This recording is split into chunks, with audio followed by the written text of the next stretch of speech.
Welcome to the podcast, everybody. Welcome. We have my buddy Ian here. What is up? Ian is a cool guy. He's a dancer, he does some stuff. He's done some choreography, done a couple of movies, done a lot of work in the dance community, I would say. So, congrats on that, on all your successes. Thanks, dude. Dang, I didn't expect such a warm welcome. This is great. Of course, man, of course. Well, I mean, we all gotta kind of recognize each other and highlight our successes, so that way people know that, this is what we've been up to. Yeah, exactly, 100%. But for sure. So let's just get to know you for a second. So what have you been up to these past couple of years? I would say, that's a blur a little bit, but I would say starting about 2 years ago is when I really started to get a lot more industry work. I never really expected to get at a certain point. I'd started to work with some pretty high level artists that were more niche at the time and then have become more popular as time has gone on. So a couple of those artists were Chance the Rapper and Childish Gambino. And when I worked with both of them, they weren't at the level, the status that other people see them as right now. They were newer artists, or just a different audience was listening to them. And I was just an early listener and was in the right place at the right time. I got to work with them on a lot of stuff. And then after that, we decided to go on World Dance. And I decided just kind of in general to really step up everything that I was doing and just put more content out by not necessarily consistent every month content, but just well thought out, well spent time content. And putting out as much as possible. So I was basically always working on the next thing as soon as I would put something out. And then we decided, to go on World Dance, and we got 3 rounds. We got through 3 rounds on World Dance, and that was cool. We were able to put our own pieces on national television. Congrats on that, by the way. That's pretty freaking dope, man. Yeah, no, it was really cool, man. So we got to have a good time with that by just being able to be ourselves, which is something that, we've both been on TV dance shows before. A lot of times, a lot of elements are controlled beyond what you would imagine when you go on TV. So it was actually pretty cool to go on and not really have to actually worry about that. We got to pretty much just be ourselves and just do our thing, and that was pretty dope. So we got to do that. We did a couple more music videos last year. I've been directing a few music videos, started to get into that. And as of late, I started to get into some higher level industry work that I really never thought I would be able to do. I was able to just shoot and collaborate on a music video. Well, it wasn't a music video. It was technically a commercial for the cell phone company Asus, and I got to work with the lead director, lead singer and director of all the OK Go videos, Damien Kulash. So he is an amazing, incredible, genius person, and I got to work with him on a project for 5 weeks in a row. So that was just really cool, and that really changed a lot for me. So doing that, and then we just got done with a Budweiser commercial that shot in Thailand, and that was real cool. And man, pretty much other than that, just working as far as dance goes, working on my freestyle a lot more and trying to do events for the community, throwing jams and things like that. So, we're keeping it moving, basically. Dude, nice. Would you say after working with these people, you kind of gained a new perspective in the dance business or just the dance industry in general? What was that perspective like? I would say the perspective that I gained was that,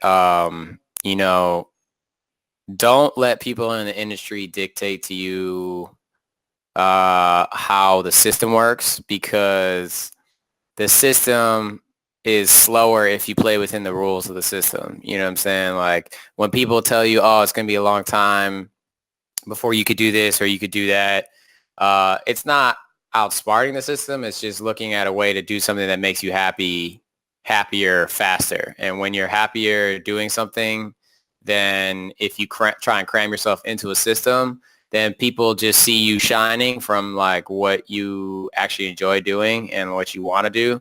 And then that creates more opportunity for you because you're able to be exposed as to like what you have to offer that's special, and if you're kind of like a bench warmer on the best team, no one even gets to ever see you shine, so that's kind of like the logic that I like approached my career with, not really intentionally, just by like deciding that there wasn't anything else I was interested in, even if it was good money. So yeah, that's kind of what I gained in the last couple of years. Right, right. So it's kind of like you have to put yourself out there if you want to get work.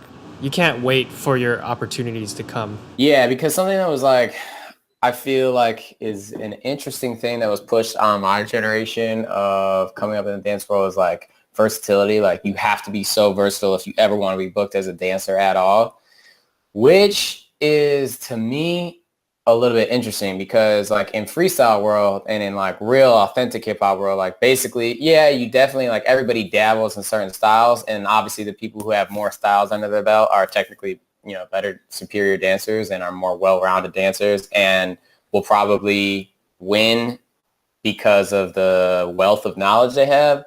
However, at the same time, specialized people are so good at what they do that they have created something essentially new, or not new, but feeling as though it's original and unique to them individually. And I think that that creates more opportunities than if you are spending all your time trying to be average at everything. You know what I'm saying? Yeah, so would you say that it's actually better for people to just specialize on a certain thing, still be versatile, but still have that specialty that they're known for if they want to be booked and if they want to get work? Yeah, I think that that's like honestly really important, especially in this like day and age. Like I know that there is still a core of people that like hire dancers traditionally and like in the way of like they need really versatile dancers. They need all this stuff. Um, and it's not that I'm saying I don't want versatile dancers. I'm actually just saying that I don't require you to be a versatile dancer. I require you to just be a great dancer. It's not necessarily that I need you to be able to pull out a triple pirouette at any time. It's like, what do you have that's special to you? And then I could use that. Whatever it is, I'm not really going to be biased towards that. It's more just like, um, it's just going to be what it's going to be. And because you're special, I'm going to make you look as special as you can be based off of who you are, not necessarily that you have to have X, Y, and Z in order for me to even look at you, because I take in kids that maybe I'll take in someone that has been trying to take my class for 6 years. And then it's like, all right, I think you're ready. And then I'll also take in somebody that's only come to 2 of my classes and I could just see and be like, you know what, let's try you out. Let's see what's going on with you. I guess it really depends on the project, right? Because sometimes the project requires everybody to look a certain way and look the same, if anything, Yeah. or certain choreography sections. But then there's also sections where you could just highlight somebody and for their specialty. So it really depends on the direction you're going for, right? Yeah. So is that something that you kind of learned over the years of kind of directing and choreographing stuff? Yeah, I kind of just realized that um, I started to realize that some of the most quote unquote versatile dancers that were like technically so amazing and people that like you would hire for a tour any day, sometimes when you just ask certain people to just dance, it's like they're terrified. You know what I'm saying? Because it's become something that's like freestyling is something that is looked at as its own specialty, which is kind of like a weird thing to think about because technically freestyle is just actually dancing. It's just like dancing for the reason that dance was created, which is just to express yourself. So it's actually really ironic that so many dancers are afraid to freestyle because that freestyle is the essence of what dance is in the first place. And I think choreography stems from your freestyle, Exactly. technically, Exactly. because you're when you're creating choreography, you actually have to come up with a move 100%. and you're freestyling it, but you're taking your time. You're not doing it to music. You're just actually working it out, right? Yeah. Freestyling is like doing that constantly, continuously creating a move. But I think that the difference that people get caught up in, which is weird, is that this is where I think the disconnect happens between choreographers and freestylers. Freestylers, they're trying to say that like, look, I can't feel choreography because it's not what I feel. Like you're boxing in my imagination basically. And that becomes overwhelming and I just want to feel it. You know what I'm saying? I just want to feel and I just want to move, right? But that doesn't mean that they're not trained and don't have technique. It just means that they need their freedom in order to correctly express themselves. Whereas like choreography dancers will look at freestyle and be like, you know, it scares me. It's just like, it scares me to like not have the time to like make sure I look good and whatever. And it's so sad that they can't really, a lot of times can't come together and see that this is really just dissecting, this is amplifying something that is really the same problem. It's just that neither one is taking time to like, if you're a choreography dancer, you could take all those moves and if you just practiced, if you just put on music a little bit and just dance a little bit more and got more comfortable with freestyle, then you would just be automatically a better freestyler. It's not like it's a ton of work. It's just that I think people are afraid to even try something. You know what I'm saying? Like, Yeah, it really comes down to your thought process of how you view dance, right? How you started dancing, because if you start off as a freestyler, you're gonna see choreography as like, oh man, I can't count like that or whatever yeah, first, right? But I feel like there's like a core concept of thinking for dancing where it's like if you understand dance itself, you could choose to freestyle, you could choose to choreograph, you could choose to teach somebody even. yeah. If you understand like that basic concept. But I think that no one focuses on enough at all is the fact that it's doesn't matter whether it's freestyle or choreography. The only times that anybody ever really thinks something is great is when when it coincides with the music. It doesn't really matter whether it's freestyle or choreography. The way you impress people with dance most of the time, unless you're physically amazing, which has never necessarily been me, is more about the way I dance to music and express to music.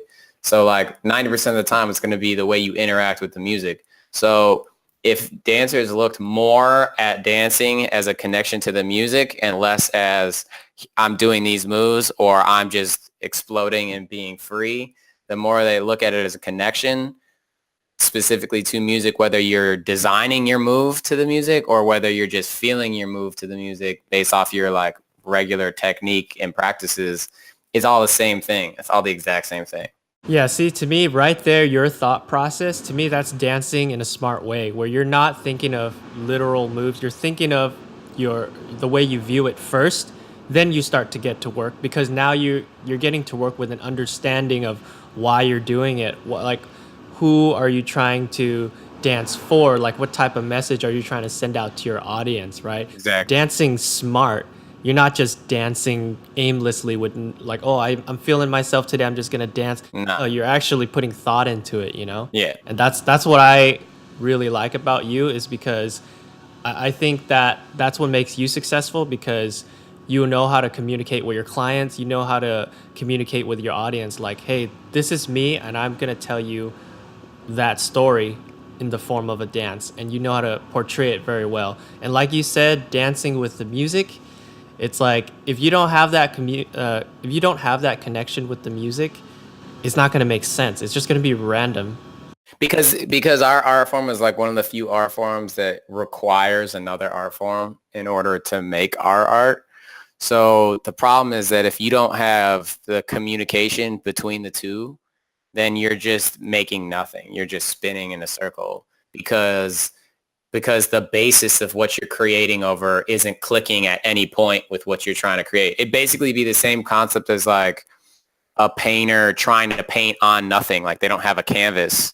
So it's like, Mm-hmm. what are you painting on? Nothing. You're painting on air. It's just like, it doesn't mean anything. It's just like, I like that analogy where music is the canvas and dance is the paint. yeah, you still need a canvas. You still have to like, you have to engage with something otherwise, because you can dance technically not to the music, but in the feel and feeling of the music, and it'll still look like it's quote unquote to the music, right? Because of the engagement, the level of engagement of the dancer or the choreographer or however it came together. Like it doesn't necessarily have to, I have to step on this bass. I have to step on this, because some people could be technically having like great musicality, but I don't feel any of it at all, because it's just like there's no heart behind it. It's just like, oh, my teacher told me to step on this bass. My teacher told me to clap on this clap, you know? So it all comes down to like the true, what you, yeah, that's all the connection. And if you don't have it, it's just like you just can't do it right ever. For sure.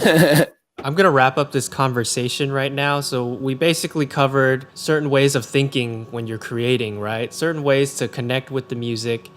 And I think if you could sum it all up, to give somebody advice, like the younger generation advice, if you could sum it all up into one sentence or a few sentences, like Yeah. what would you say to the younger generation? I say that paying more attention to music and the way that music is made and the people who make music will give us exponentially more education in dance than we would consider at this time, in like the way that we learn dance and exchange dance. That's what I would say. Dope. Nice. Yeah, I like that a lot, man. Well, thanks again for talking with me. Yeah, bro. And tell people where they could find you on the web. No, World Wide Web. Yeah, man. Everything is Ian __ Eastwood. I think that's Instagram. That's Twitter, and you know all those websites that do pretty much the same thing. Yep. All right, cool. Dope, dude. Thanks a lot. All right, bro. Thank you. Hello, thanks for tuning in, and I hope you enjoyed the content. Don't forget to subscribe to my email blog at successfuldancing.com, and don't forget to follow me on Instagram at can.poriotics. That's CAN, like yes you can, .poriotics. See you next time. Peace.